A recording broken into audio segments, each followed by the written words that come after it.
وہاں اس کی بکری جو تھی ہزاروں کی تعداد میں، لاکھوں کی تعداد میں ہو گئی، اور اسی دوران زکوٰۃ کا حکم بھی نازل ہو گیا۔ حضور علیہ الصلوۃ والسلام نے جب وفد بھیجا اعراب میں کہ زکوٰۃ کی وصولی کرو، جب اس کے پاس پہنچے تو اس کو کہا کہ بھائی آپ کے پاس بہت بکریاں ہیں، ہر 40 بکری کے اوپر ایک بکری زکوٰۃ ہے، آپ کو کاروبار زندگی نہیں چل سکتا۔ اور یہ آیت کریمہ جو نازل ہو گئی کہ جو لوگ سونا اور چاندی جمع کر کے رکھتے ہیں ان کے لیے دردناک عذاب ہے، تو اب ہم کیا کریں؟ حضور علیہ الصلوۃ والسلام نے فرمایا کہ اسلام آپ کو سونا اور چاندی جمع کرنے سے منع نہیں کرتا، آپ جتنا مرضی سونا اور چاندی جمع کر لیں، مگر اس میں سے آپ زکوٰۃ ادا کر دیں۔ تو پھر چاہے آپ کے پاس 10 من سونا ہو، 10 ٹن سونا ہو، آپ کو اسلام منع نہیں کرتا ہے۔ اس لیے زکوٰۃ اسی لیے تو رکھی گئی ہے کہ جب آپ زکوٰۃ دے دیتے ہیں تو باقی سونا چاندی مال کپڑے دولت برتن ہر چیز آپ کی وہ پاک ہو جاتی ہے۔ اسلام آپ کو مال رکھنے سے منع نہیں کرتا، جتنا مرضی آپ دے دیں رکھ لیں، لیکن اس میں سے جب سال گزر جائے، اسی طرح تجارت کا مال جو آپ نے رکھا ہے، چاہے وہ جانوروں کی صورت میں ہو، اونٹ ہو بکری ہو گائے ہو، یا سونا ہو چاندی ہو، یا جو بھی اس قسم کی چیزیں تجارت کے لیے آپ نے رکھی ہوئی ہیں، اس کے اوپر زکوٰۃ آپ کے اوپر فرض ہے، آپ اس کا حساب کریں گے اور اس میں سے زکوٰۃ ادا کریں گے۔ اگر آپ کے پاس رہنے کے لیے مکان ہے، اس کے اوپر کوئی زکوٰۃ نہیں ہے۔ اسی طرح آپ کے پاس 2 مکان ہیں تو کوئی حرج نہیں ہے۔ اگر وہ مکان آپ نے تجارت کی نیت سے رکھا ہے، یعنی انویسٹمنٹ کی ہے، پھر تو اس کی زکوٰۃ دیں گے آپ۔ لیکن اگر آپ نے ایسے ہی رکھا ہے کہ کبھی میں یہاں رہوں گا کبھی وہاں رہوں گا، یا میں نے 10 مکان بنائے ہوئے ہیں، میں اس کو کرائے پر چڑھاؤں گا، تو اس پر بھی زکوٰۃ نہیں ہے۔ اس کا جو کرایہ آئے گا، وہ کرایہ اگر آپ نے کھا لیا تو کوئی زکوٰۃ نہیں، اور اگر وہ کرایہ آپ کھانے کے باوجود بچ رہا اور اس پر سال گزر گیا، تو اب آپ اس کرائے کے اوپر جو ہے وہ آپ زکوٰۃ دیں گے۔ آپ سمجھ رہے ہیں نا میرا مطلب؟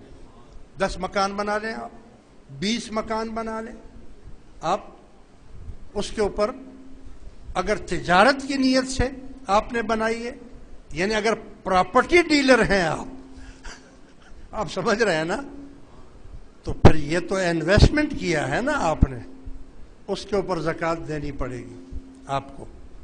لیکن اگر آپ نے اس نیت سے لی نہیں ہے، آپ نے کہا ہے کہ بس میری جائیداد ہے، میرے مکان ہیں، میرے ہی رہیں گے اور میں اس کو زیادہ سے زیادہ کرائے پر دے دوں گا، تو اس کے اوپر بھی زکوٰۃ نہیں ہوگی۔ لیکن اگر تجارت کی نیت سے آپ نے 10 مکان خریدے ہیں کہ میں اس کو بیچتا رہوں گا منافع پر، تو پھر اس پر بھی زکوٰۃ واجب ہو جائے گی۔ اسی طرح سواری پر کوئی زکوٰۃ نہیں۔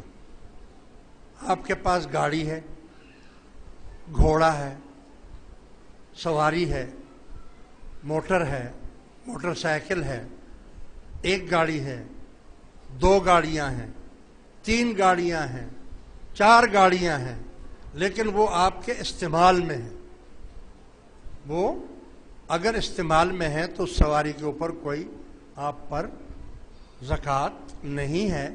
لیکن اگر وہ کوئی گاڑی ایسی آپ نے رکھی ہے کہ جس کو آپ کرائے پر چلا رہے ہیں، یعنی اس سے آپ آمدن حاصل کر رہے ہیں، تو گاڑی پر تو نہیں ہے، لیکن اس سے جو روزانہ کی آمدن آ رہی ہے، مثال کے طور پر آپ کو 1000 روپیہ روز مل رہا ہے، اگر آپ نے کھا لیا اس کو تو ختم، کچھ نہیں. اور اگر وہ 1000 جمع کرتے کرتے وہ سال اس پر گزر گیا تو اب وہ جو کرایہ تھا اس کے اوپر آپ کو زکوٰۃ دینی پڑے گی. آپ سمجھ رہے ہیں نا میرا مطلب؟ یعنی زکوٰۃ کے مسئلے سمجھ لیں. اللہ کے ساتھ مکر نہیں چلتا. بہت سے لوگ ہیلا بھی کرتے ہیں، مگر میرے نزدیک وہ ہیلا جائز نہیں. مثلا مسجد بن رہی ہے یا مدرسہ بن رہا ہے. یاد رکھو، جو مدرسہ یا دارالعلوم بنایا جاتا ہے اس کی تعمیرات میں زکوٰۃ نہیں لگ سکتی. جیسے ہمارا دارالعلوم ہے، بنا ہے، اس میں زکوٰۃ کا کوئی پیسہ نہیں شامل. یہ ہدیہ ہوگا، آپ دیں گے، ہم اس کو بنائیں گے. زکوٰۃ کا پیسہ جو اس میں طلباء ہوں گے ان پر خرچ کیا جا سکتا ہے. آپ سمجھ رہے ہیں نا میرا مطلب؟ عمارت پر خرچ نہیں کیا جا سکتا. اسی طرح مسجد میں خرچ نہیں کیا جا سکتا. اسی طرح سید نہیں کھا سکتا، سید کو نہیں دی جا سکتی، اور سید لے گا بھی نہیں. لیکن سید وکیل بن سکتا ہے. مثلا ادارے کا ایک وکیل میں ہوں، آپ مجھے دے سکتے ہیں زکوٰۃ، لیکن میں خود اس کو کھا نہیں سکتا، میں اس کو طلباء پر خرچ کروں گا. اسی طرح لیکن بعض لوگ ہیلا بھی کرتے ہیں. بعض کیا، بہت سے لوگ کرتے ہیں، لیکن میں اس کے سخت خلاف ہوں. مجھے یہ بات بالکل پسند نہیں ہے. ہیلا اس طرح کرتے ہیں کہ مسجد بن رہی ہے، 2 لاکھ یا 5 لاکھ روپیہ زکوٰۃ کا ہے بھائی میرے پاس. کوئی بات نہیں، مولوی صاحب کہتا ہے زکوٰۃ کا بھی چل جائے گا. کیسے چلے گا؟ میں نے وہ 5 لاکھ روپیہ زکوٰۃ دے دی بھائی کو اور کہا کہ بھائی یہ زکوٰۃ ہے، آپ لے رہے ہیں، قبول کر رہے ہیں؟ وہ کہتا ہے ہاں میں نے قبول کر لیا، میں نے زکوٰۃ لے لی. بھائی میری تو زکوٰۃ ادا ہو گئی نا. اور زکوٰۃ کا مسئلہ کیا ہے کہ زکوٰۃ جس کو آپ دیں وہ اس کا مالک بن جائے، مالک بن جائے، یعنی آپ کا اس پہ کوئی دخل نہیں ہوگا.